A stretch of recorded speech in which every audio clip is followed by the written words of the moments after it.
tech companies these days are not exactly beloved. A federal judge has just ruled against Google. The DOJ is suing Apple. To maximize their own revenue, they might have to put more ads on their websites. You're on national television. Would you like now to apologize to the victims? Of course, some of them are fairly ethical, but then those often end up being niche players who struggle to build large, sustainable businesses that really move the needle for the masses. What if I told you that there was a tech company that was not only doing more or less everything right, but was also starting to become big enough to actually matter? Let's talk about Proton.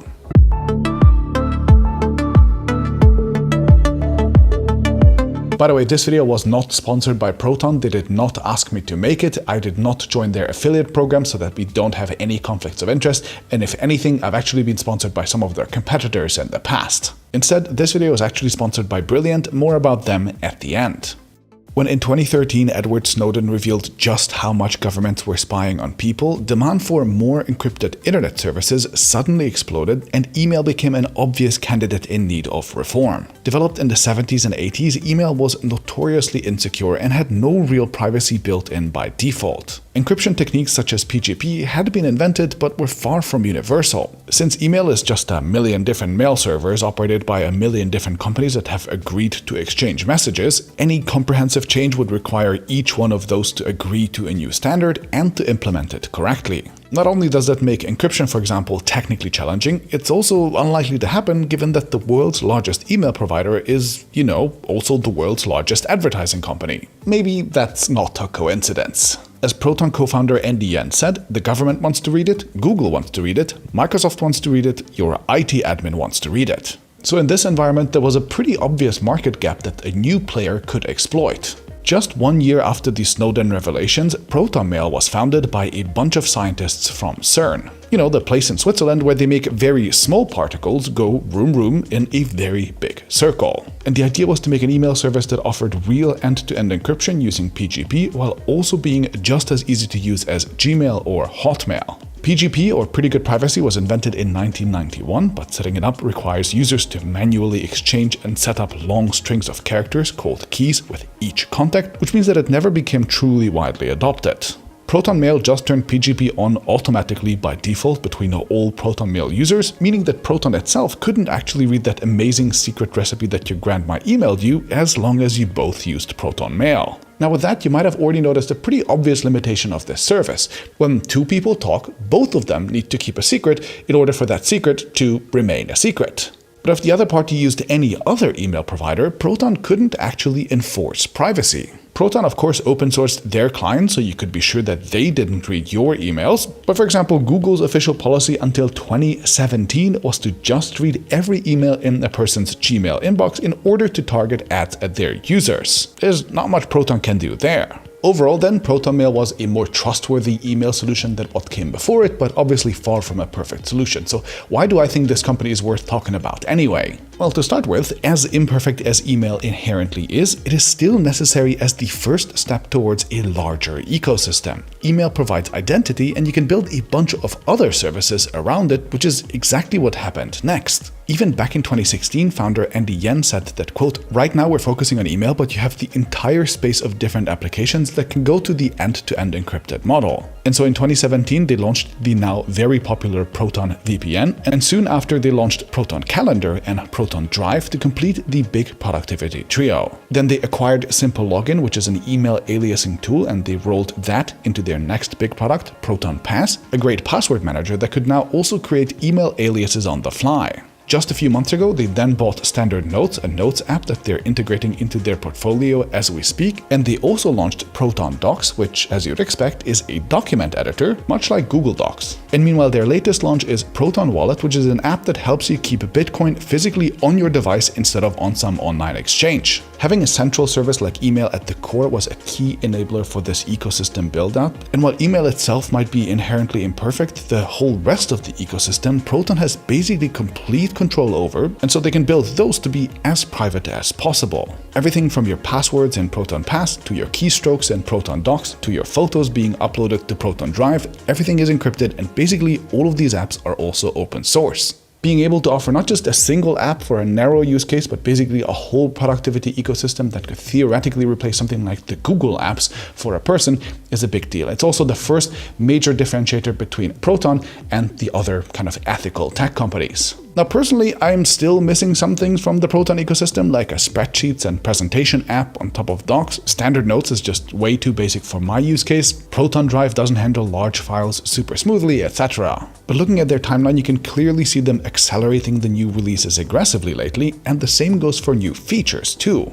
Just in the last few months, we got real-time collaborative editing in Docs, automatic photo backups for Proton Drive, and even an AI editor called Scribe, which can run entirely locally on your machine and won't actually use your data for training either. Pretty slick. Oh, and perhaps most importantly, apart from minor annoyances, all of these apps actually work just as well and are just as easy to figure out as their less private competitors. If the goal is to make not just apps that are private, but also apps that can theoretically be used by hundreds of millions of people around the world, then I think it is completely non-negotiable to have really good ease of use and also a full ecosystem that the people are used to. And I think Proton is way further ahead with this than any of its competitors. And this shows in the numbers too. While Proton does not publish exact figures, they do claim that over 100 million people have signed up across the various Proton services, while 50,000 people have joined Proton too. Now, to be fair, it's a little bit hard to say how many of those people and businesses are still using Proton today. On SimilarWeb, I can see that the proton.me domain gets 40 to 50 million visits a month, while protonvpn.com, for example, gets 4 to 5 million.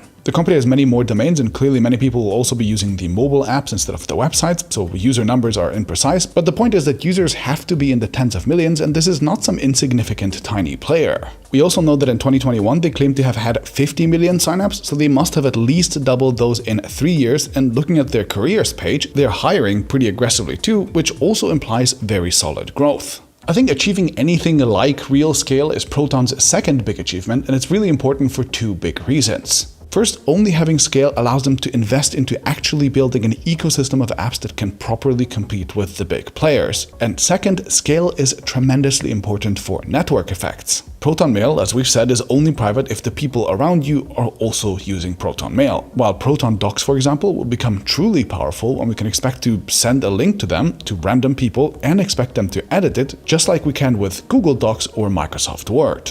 Proton is still in the beginnings of this, but they seem to be accelerating, and they're already way further than any of their competitors. And meanwhile, their third differentiator is their business model. The company got started in 2014 with a crowdfunding campaign where they claimed that 10,000 people donated over $500,000 to launch development. And right after that, they switched to simply making users pay a subscription fee, at least for premium features. Seems like a pretty obvious business model, but it's one that very few of their privacy-focused competitors have managed to pull off at scale. Mozilla is an obvious open-source privacy champion with hundreds of millions of users who has even launched a few paid attempts, but looking at their latest statement, 86% of their revenues last year still came from Google simply paying them to be the default search engine in Firefox. Google is not only Mozilla's biggest competitor with Chrome, but they also just lost a massive antitrust lawsuit in the United States, which might force them to stop paying for default search engine placement in, for example, competing browsers like Mozilla. That decision hasn't been made yet, but either way, this is a dangerously unsustainable business model.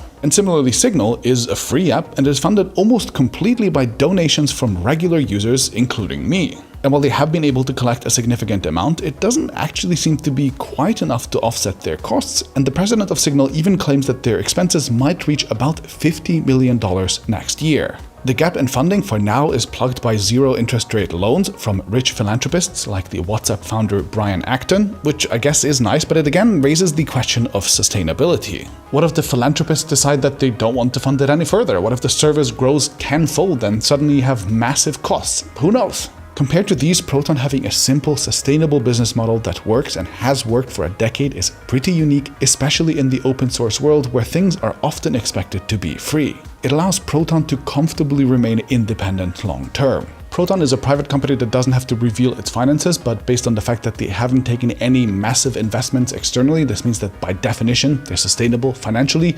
And my rough estimate based on, this is just a guess based on their numbers, is that they probably make something like $100 to $200 million a year. That's obviously not even remotely on the scale of like a Google, for example, but it's also not bad. And also, if we're right about the fact that they doubled their business in the last 3 years, sounds pretty good. Now, after my 3 major highlights, I also wanted to mention 2 areas where I think Proton is not quite perfect. And the first one is its ownership structure. See, companies like Mozilla and Signal are owned 100% by a non-profit foundation as a parent. This ensures full adherence to the mission long term. And recently, Proton have put out a blog post announcing that they too have established a Proton Foundation with a similar goal. So that's a good thing, but since I'm nitpicking here, I think the details of the Proton deal are not quite as clear as they should be. They do say that the foundation was gifted enough shares by 3 of its co-founders and early employees to become, quote, the largest voting shareholder of Proton. Now, I understand not going to 100%, for example, as it allows for key employees to be given shares and to be incentivized that way, but they didn't actually say how much the foundation has. The largest shareholder could have anything, 10%, 50%, 90%, we just don't know. I've checked the Swiss company registry, which is where Proton is headquartered, but I couldn't find any information about the ownership split there either. They explicitly claim that the foundation is legally obligated to ensuring permanent adherence to the mission of Proton, but without the ownership stakes, we don't actually know what powers it has to do this. The only explicit power that they mentioned is that they can block hostile takeovers, so I guess it has a veto right, but no other mechanisms were given. I did actually ask Proton for a comment, and they gave me this as a response, which you can pause and read if you like. Anyway, I don't think this is a smoking gun, like a private company does not have to declare its exact shareholder structure to us outsiders,